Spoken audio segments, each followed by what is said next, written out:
नमस्कार दोस्तों, राधे राधे। आज फिर से स्वागत है आपका एक नई वीडियो के साथ पुत्रदा एकादशी की कथा के साथ। पुत्रदा एकादशी एक ऐसा व्रत है से संतान सुख की प्राप्ति होती है। पुत्रदा एकादशी के दिन भगवान विष्णु की पूजा और व्रत करने से व्यक्ति को संतान सुख प्राप्त होता है। यह एकादशी साल में 2 बार आती है, एक श्रावण मास में और एक पौष माह के शुक्ल पक्ष में यह एकादशी आती है।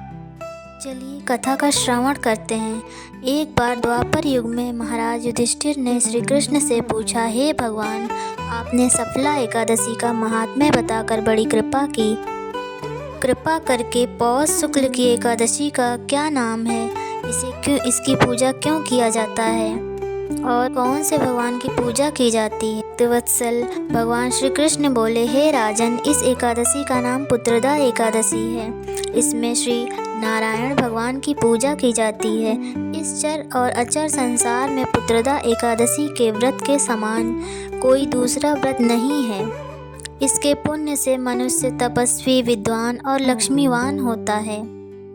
इसकी मैं कथा कहता हूँ, तुम ध्यान पूर्वक सुनो। इंद्रावती नाम नगरी में सुकेतुमान नाम का एक राजा राज्य करता था। उसके कोई पुत्र नहीं था। उसकी स्त्री का नाम सैव्या था। वह निसंतान होने के कारण सदैव चिंतित रहा करती थी।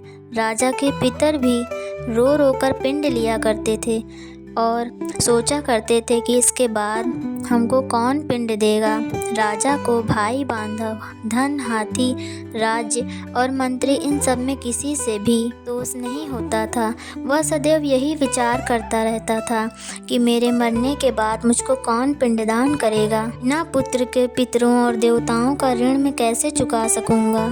जिस घर में पुत्र ना हो उस घर में सदैव अंधेरा ही रहता है। इसलिए पुत्र उत्पत्ति के लिए प्रयत्न करना चाहिए। जिस मनुष्य ने पुत्र का मुख देखा है वह धन्य है।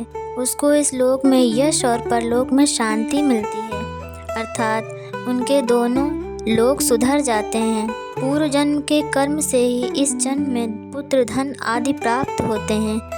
राजा इसी प्रकार चिंता में लगा रहता था।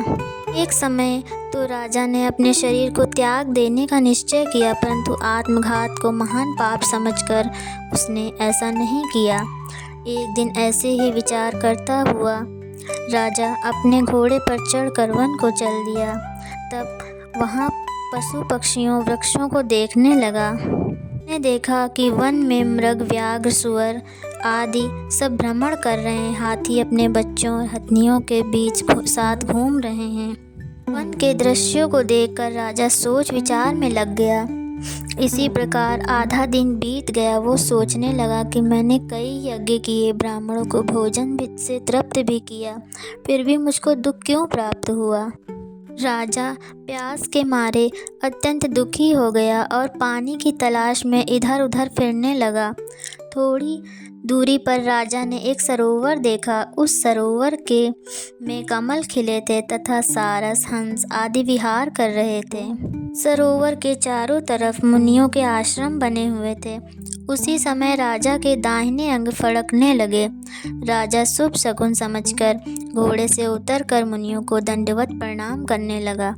राजा को देखकर मुनियों ने कहा, हे राजन, हम तुमसे अत्यंत प्रसन्न हैं। तुम्हारी क्या इच्छा है सो कहो। राजा ने पूछा, महाराज, आप कौन हैं और किस लिए यहाँ आए हैं, कृपा करके बताइए।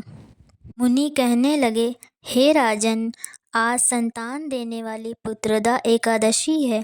हम लोग विश्वदेव हैं और इस सरोवर में स्नान करने के लिए आए हैं। यह सुनकर राजा कहने लगा कि हे महाराज, मेरे भी कोई संतान नहीं है। यदि आप मुझ पर प्रसन्न हैं तो एक पुत्र का वरदान दीजिए। ये बोले, हे राजन, आज पुत्रदा एकादशी है, आप अवश्य ही इस व्रत को करें। भगवान की कृपा अवश्य ही आपके घर में पुत्र प्राप्त होगा। उन्हीं के वचनों को सुनकर राजा ने उसी दिन एकादशी का व्रत किया और द्वादशी को उसका पारण किया। इसके पश्चात मुनियों को प्रणाम करके महल में राजा वापस आ गया। कुछ समय बीतने के बाद रानी ने गर्भ धारण किया और 9 महीनों के पश्चात उनको एक पुत्र की प्राप्ति हुई। वह राजकुमार अत्यंत शूरवीर, यशस्वी और प्रजापालक हुआ। श्री कृष्ण बोले, हे राजन, पुत्र प्राप्ति के लिए पुत्रदा एकादशी के समान कोई दूसरा व्रत नहीं है। जो मनुष्य इस महात्म्य को सुनता या सुनाता है, पढ़ता है, उसकी सभी मनोकामनाएं पूर्ण होती, अंत में स्वर्ग लोक को प्राप्त होता है। जैसे राजा को पुत्र की प्राप्ति हुई, वैसे सभी की मनोकामनाएं पूर्ण करें श्री हरि। जय श्री कृष्ण। अगर आपको वीडियो अच्छी लगी हो तो वीडियो को लाइक करें और ऐसी ही वीडियो के लिए चैनल को सब्सक्राइब कर लें। धन्यवाद।